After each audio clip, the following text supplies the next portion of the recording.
guys, meron tayong Lazada delivery. 1, 2, 3, and 4. Let's go ahead and unbox it. Hi! Ayan, so ito yung mga binili ko noong nakaraan and isa-isa na silang nagdatingan. So ito naman mga talagang kailangan ko na gamit. So tulad na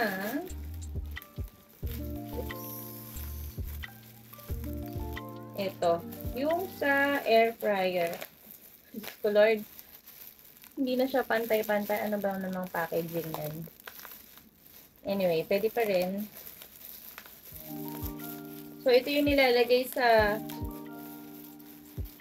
may plate ng air fryer para yung mantika ay ma-absorb niya. Kasi sa totoo lang, sobrang hirap maglinis noong air fryer.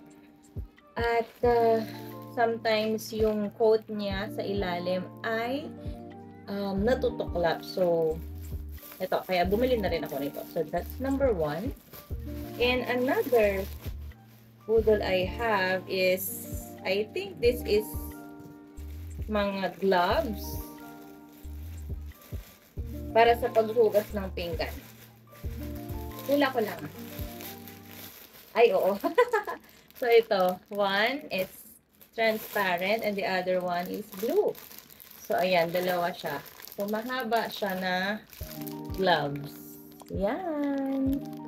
So, kaya ako bumili nito is for my daughter and myself. Kasi, at a young age, tinuturuan ko na silang sa mga gawaing bahay. And as much as possible, yung kamay ay iniingatan. Kasi tulad ko, hindi siya pwedeng ma-expose masyado sa tubig. At bawal yung na-over fatigue sa kamay ko. Kaya, ayan, bumili ako ng gloves. And also, kung bumili ako for myself, bibilan ko rin yung daughter ko na tinitrain ko at a very young age. So, she's already 9 years old, by the way. And natutuwa naman ako kasi willing naman siya matuto sa mga gawaing bahay. And, ayun, slowly but surely, natututo na siya maghugas ng pinggan. And ganun din naman ako tinarin ng nanay ko at a very young age din. And for me, para sa kanila din naman yon. Kaya, tinuturo ko na rin siya. So, ayan. The next budol I have is this one. So, ito yung sports ng mga mahilig magpatay ng lamok. Alam niyo ba kung ano to? Tada! Yung pang tennis. So, pak, pak, pak, pak. Patay. So, ayan.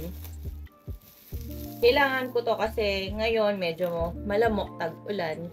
And maganda naman siya. Oh, meron siyang stand. Ayan. So, I think this is for charging. Kasi nasira na yung ginagamit namin ngayon. Kaya, ayan, bumili na ako ng isa. Kasi ayoko naman na nilalamok yung mga bata. Especially kapag natutulog sila. And the next item that I have is this one. So, I think this is yung laptop holder. So, ito naman, since work from home ako, sometimes, so it's a combination for our company.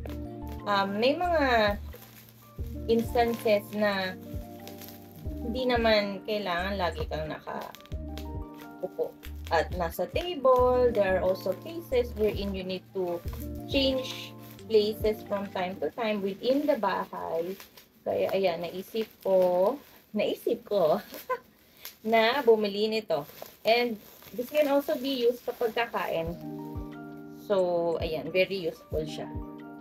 So, this is one. So, ayan, this is Team Kahoy. Ganda naman siya. 100 plus lang. Yan. Kita niyo ba? And ito yung likod. So, ayan. Meron siyang adjacent patungan. So, something like this. That's the setup. Oops. Diba? Pwede na dito mag-work. Laptop na lang ang kulang. O kaya mag-edit ng mga videos. So, ayan. Very helpful. So, inside the plastic, meron pa pala siyang kasama. Ito, mga mahiwagang kutsilyo. At, I think this is a paper towel. So, ayan, ito pala dito, na natanggal lang. So, ayan, pang cup holder. Ching! Diba? Yan, kompleto. And then, the other one is, itong knife set.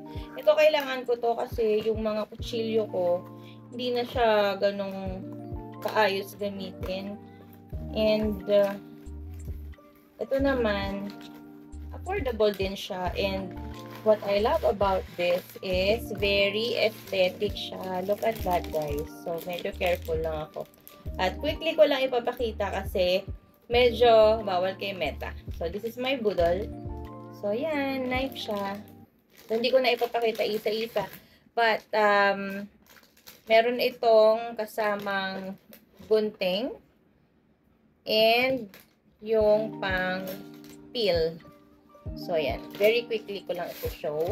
And then, this is the paper towel. So, that's it. So, I have knives. I have a table.